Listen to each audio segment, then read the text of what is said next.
Hi, everyone. Judge Andrew Napolitano here for Judging Freedom. Today is Tuesday, March 14th, 2023. It's about 11:30 in the morning here on the East Coast of the United States. Phil Giraldi is our guest again today. Phil, always a pleasure. Thank you for being here. Since we last spoke and you provided your analysis of Cy Hirsch's investigative reporting on the destruction of the Nord Stream pipeline, your former colleagues in the Central Intelligence Agency have opined to the New York Times that there was a sailboat on the Black Sea. I mean, this is, or the Baltic Sea. I mean, you almost, it's so ridiculous. It's hard to say with a straight face that they think might have had something to do with the destruction of the pipeline. Is this the type of nonsense that the American media has been receiving for years from the intelligence community and spreading as if it were worthy of belief? Yeah, I think it's of that nature. There's no question about it. And I think in this case, specifically, why we're seeing this kind of reaction, which is idiotic, as you point out, that the four guys with scuba gear on this small boat were able to plant these explosives and carry out this operation. This morning, I saw a follow-up report on it saying, yeah, they rented a boat to go out and do this, and they had foreign passports, but I don't remember if they were Romanian or it goes on and on and on. This is a monstrous spin, and the reason they're doing it is because this Cy Hirsch report is a game breaker. The fact is, the United States, it appears, attacked a country with which it's not at war, though hostile, and another country which is an ally. So you still don't see much of Cy Hirsch's reporting in the U.S. Your former colleague and good friend of the show, Ray McGovern, says that the report is rampant in Europe, and Chancellor Schultz is actually worried for the survival of his government, which would explain his secret, private, no press, no aides, no translators meeting that he had with President Biden 2 weeks ago. And then the article on the front page of the New York Times, the initial article about this sailboat, which followed that private Oval Office meeting by about 2 days. Stated differently, the mainstream media and its allies in the government, or put the other way around, the CIA and its allies in the mainstream media have managed to suppress the report that the Navy SEALs and the CIA destroyed the pipeline here in the U.S., but they have not succeeded in suppressing that report in Germany, where the current German government may be lacking for the stability it wants because people believe the report because it's well documented, and Cy wouldn't make up a lie like this, and there's no other credible countervailing explanation. Yeah, absolutely. I mean, the fact is that, again, the evidence comes down to who had a motive. And here we had a president of the United States saying, if Russia intervenes in Ukraine, we will stop the Nord Stream. And he said that in advance, promised to do it. And then when it happens, now it's everybody's looking in the opposite direction, trying to find someone else to blame. And the whole thing is sublimely religious, ridiculous. I would point out to your listeners that Cy Hirsch is going to be at the National Press Club tonight at 7 o'clock, and it's on Zoom, and he's going to be answering hard questions about his report for those who are seriously interested in how Cy goes about his investigative reporting. This could be very interesting. Well, I'm glad you pointed that out. We've been knocking on Cy's door to try and get him to come on Judging Freedom, even though he and I have only met a few times. He knows I'm a big fan of his, and he also knows that we have many, many mutual friends like you and Scott Ritter and Ray McGovern. Yesterday, I was talking to Ray McGovern about the attitude of CIA officers and analysts when they are asked to do something that is on its face unlawful and arguably immoral and wrong. So I put the same question to you. You both had careers in the CIA. You both left for courageous, noble, and moral reasons. Neither of you has ever hesitated to criticize your former employer. What do agents, officers in the CIA do when they're asked to do something that is obviously illegal and largely immoral, like attack Germany and Russia by blowing up the pipeline? Well, to a certain extent, it depends on the officer and how his own perspective of what is being asked of him fits in with his own moral code. So you're going to find people that who will go along with it, and you're going to find people that won't go along with it. And this, Is there an intellectual academic debate? Is that acceptable in the CIA? Or since the CIA is the president's private army and private torture chamber, do they just do whatever the hell he commands them to do? well, I think the general breakdown would basically be how ambitious people are and how much they want to play along with the leadership to get promoted. And I think that's really how it comes down. And this applies both to analysts who spend all their time in Washington and to operations officers like myself who spend all their time overseas. You make the decision based on what's in front of you. And I've known people overseas that refuse to do things that ultimately could have involved foreigners being killed. I know them to say, no, I can't do that. And they got away with it. But then there were always others who said, yeah, sure. Hey, that sounds good. So I'm going to assume that you don't get fired. Well, maybe I shouldn't assume. I'll ask you, what happens to those who refuse assignments? I mean, it's not the fast way to promotion, I would imagine. Is it the fast way out the door? I mean, suppose a CIA diver said to whoever his boss is, I'm not going down there with those Navy SEALs because that's a war crime. Yeah, well, he probably would be fired because this obviously is a high level operation that had the approval of the White House. And if it were an operations officer, someone like me, or an analyst or someone like that, you would find out that your next overseas posting would be in Rwanda. And you'd wind up as a terminal GS-11. So, there are things that All you right, weigh up. Terminal GS-11 is a rank and a pay grade Right. above which you all want to go. Yeah, that's kind of an entry level pay grade. So, Okay. Okay. All right. Is there a difference in attitude about compliance with the White House in the CIA between officers and analysts, between you and the folks you worked with, and Ray McGovern and the folks he worked with? And you can throw in Jack Devine if you want. I could. Yeah. Well, of course, there are different perceptions. When I joined the CIA in 1975, um, analysts and operations officers were not even supposed to have any contact with each other inside the CIA headquarters building. And the stated reason for this was because the perspectives of those two types of professions were so different that they would wind up tainting each other. And so there is a perception, always has been in the agency, that um, the operations guys were the spies, and the analysts were the eggheads, who essentially were the ones that were in contact with Congress and in contact with the White House. So it's a completely different set of perceptions. When you began in the CIA, was there the understanding?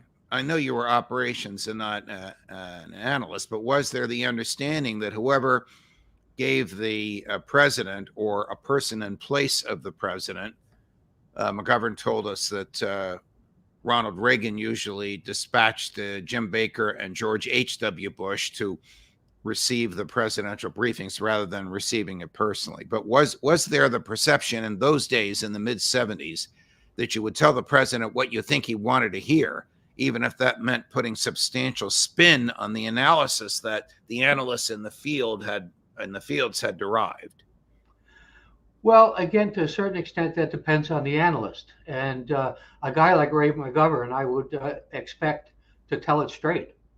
But there certainly have been other people who briefed the president who were very sensitive to the president's needs. You get a guy like Bill Clinton. He never met with his director of Central Intelligence, and he was not interested in the intelligence briefs. So, there were different perceptions. I mean, somebody could have gone in there and said that, hey, we just got invaded by the Chinese, and probably Bill Clinton would not have even noticed that there was a war going on. But, again, different perceptions, different games going on. I would think Ronald Reagan, whom I admire immensely, would have very strong views on foreign policy, working with Jim Baker and the elder Bush. And I think he would get across to the analysts that briefing him that what his views were. I'm kind of surprised about what you said about Bill Clinton. I mean, we're all familiar with his extracurricular activity in the White House, but it seems to me he's a smart guy and at times even a micromanager.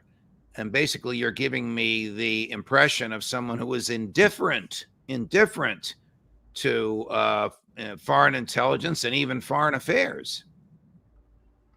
Yeah, I think that's an accurate assessment. And I've heard that from numerous people who had contact in Washington with the Clinton administration while it was in power. And some of this is documented. The fact that he never met with his director of Central Intelligence during his whole first 4 years is documented by the director. And, so it's Clinton had his own agenda and Clinton had his own advisors. And the quality of those advisors is indicated by the fact that after the administration was over, he sent his boys around to the National Archive to steal documents that put him in a bad light vis-a-vis places like Sudan and Afghanistan. Well, we all know about that. The famous or infamous Sandy Berger, the former national security advisor for Bill Clinton, literally taking documents from the National Archives and putting them in his underwear as he exited the building. He was caught. He eventually pleaded guilty, got a slap on the wrist. I don't know if the documents were ever returned or found, or if he managed to destroy them. But I think that's what you're talking about. Yes. Okay. Recently, Nikki Haley, who is running for the Republican nomination for president, and Ron DeSantis, who probably is as well. I say probably because he hasn't announced it. Their campaigns were attacked by hundreds of thousands of what we now call bots, not non-human beings, but sounding and appearing to be human when you get something, some sort of an email from them. You recently wrote a piece about this. What are your thoughts on it? Well, this was kind of interesting. It apparently was revealed by, of all things, an Israeli cybersecurity firm that literally hundreds of thousands of bots had been more or less created in the social media, starting with Twitter. And these had basically been used to attack Nikki Haley and attack DeSantis and to praise Donald Trump. So this gives it gives one the impression that there is a campaign going within the Trump campaign or with somebody that's associated with it to try to bolster his reputation at the expense of his competitors. Now, how does this work? Well, it's actually there was another revelation that came out just about the same time about, again, another Israeli company which called itself Jorge, which boasted that it had interfered in 33 elections around the world using this kind of, and been successful 27 times by using this process of creating false personalities on the internet and then getting these personalities to say and do certain things that create like a public perception of the candidates.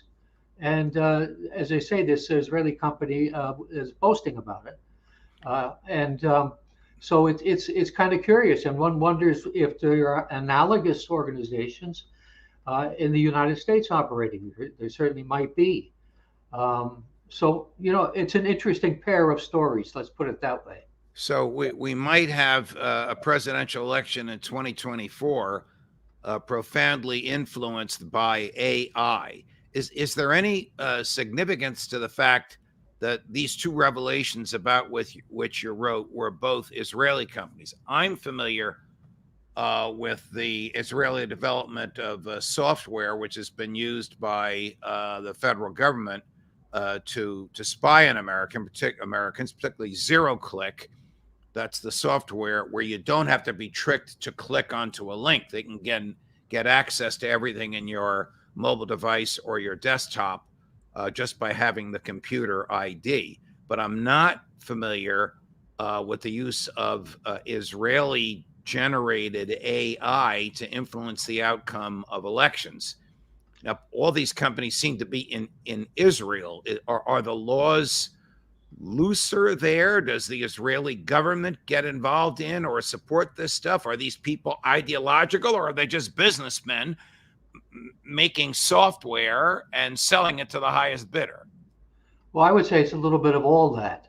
The thing is that Israel, of course, has is probably preeminent in terms of developing these kinds of snooping softwares and worms and that kind of thing, and they've used it this kind of stuff prolifically and very often in cooperation with our own NSA.